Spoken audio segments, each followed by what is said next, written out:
नमस्कार दोस्तों, हमारी आज की कहानी का नाम है उम्र। स्नेहा की शादी का आज दूसरा दिन था।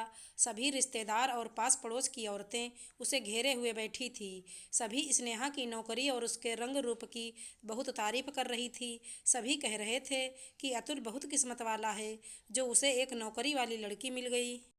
स्नेहा भी यह सुनकर खुश हो रही थी। तभी उसका फ़ोन बज उठा। फ़ोन स्नेहा के घर से आया था। सभी वहाँ उसे याद कर रहे थे और स्नेहा भी अपने घर वालों को बहुत याद कर रही थी।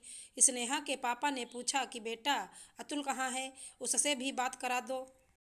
यह सुनकर स्नेहा ने पास बैठी अपनी ननद से पूछा कि दीदी, पापा अतुल से बात करना चाहते हैं, अतुल कहाँ है। यह सुनकर स्नेहा की ननद स्नेहा को ऐसे देखने लगी जैसे उसने कुछ गलत कह दिया या गलत पूछ लिया, लेकिन स्नेहा कुछ समझ नहीं पाई। जब सभी पास पड़ोस की औरतें अपने अपने घर चली गईं, तो स्नेहा की ननद ने कहा, क्या तुम्हें घर में सिखाया नहीं गया कि अपने पति के बारे में कैसे बात की जाती है। स्नेहा ने कहा, दीदी मैं समझी नहीं, आप क्या कह रही हो। सारी औरतों के बीच में तूने हमारी नाक कटवा दी। अब तू टीचर है तो क्या अपने पति का नाम लेगी। वो कोई तेरी क्लास का बच्चा थोड़ी ही है। तुमसे अच्छे तो हम अनपढ़ गंवार हैं। कम से कम हमें यह तो पता है कि घर में पति से कैसे बात की जाती है। तुम्हें तो पढ़ लिख कर भी अकल नहीं है। देखो, आज तो ले लिया है अतुल का नाम, लेकिन आइंदा से कभी उसका नाम मत लेना। हमारे यहाँ बहुएं अपने पति का नाम नहीं लेती। इससे पति की उम्र कम हो जाती है। मुझे तो लगा था कि यह सब तो तेरी माँ ने तुझे सिखाकर भेजा ही होगा। पत्नी के लिए पति भगवान के समान होता है और हम भगवान का नाम ले लेकर नहीं चिल्लाते। यह सुनकर स्नेहा समझ गई कि उसके ससुराल वाले थोड़े पुराने विचारों के हैं, परंतु उसे रहना तो यहीं था, इसलिए वो अपने संस्कारों के चलते चुप हो गई। स्नेहा ने थोड़ा मजाकिया होते हुए कहा कि दीदी, फिर क्या कह के बुलाऊं आपके भैया को।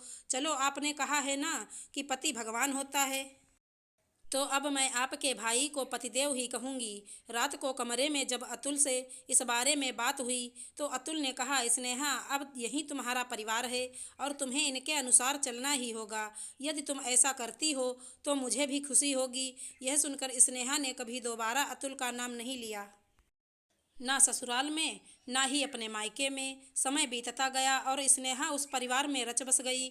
आज स्नेहा की ननद की बड़ी लड़की रिया शादी के बाद पहली बार अपने पति के साथ खाने पर आने वाली थी। परिवार के सभी लोग इकट्ठा हुए थे। चाय नाश्ते के बाद जब सब आराम से बैठे तो रिया कहने लगी, मामी जी, प्रवीण तो मेरा बहुत ख्याल रखते हैं।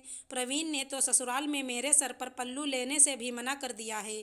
कह दिया कि यहाँ आराम से रहो, ससुराल है कोई जेल नहीं। यह सब बातें सुन सुनकर मेरी ननद फूली नहीं समा रही थी। मैंने अपनी ननद की ओर देख कर कहा कि दीदी, आपने रिया को नहीं बताया कि पति का नाम लेने से पति की उम्र कम हो जाती है। तो ननद खिसियाते हुए बोली कि अरे, वह ज़माना और था और यह ज़माना और है। अब बच्चे इन पुरानी बातों को कहाँ मानते हैं। स्नेहा ने कहा कि दीदी, 10 साल में ज़माना इतना बदल गया। यह बात सुनकर मेरी ननद के पास कोई जवाब नहीं था और वो इधर उधर बगले झाँकने लगी। मैं यह देखकर हैरान थी कि कैसे लोग अपना समय आने पर बदल जाते हैं।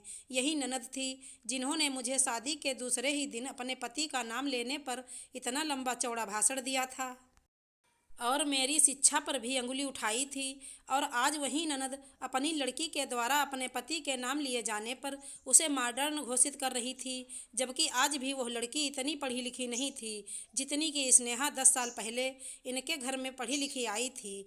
स्नेहा सोच रही थी कि कैसे लोग दूसरे की बेटी के लिए अलग नियम और अपनी बेटियों के लिए अलग नियम रखते हैं। यह स्नेहा के संस्कार ही थे कि उसने गड़े मुर्दों को उखाड़ना ठीक नहीं समझा और चुपचाप अपने काम में लग गई।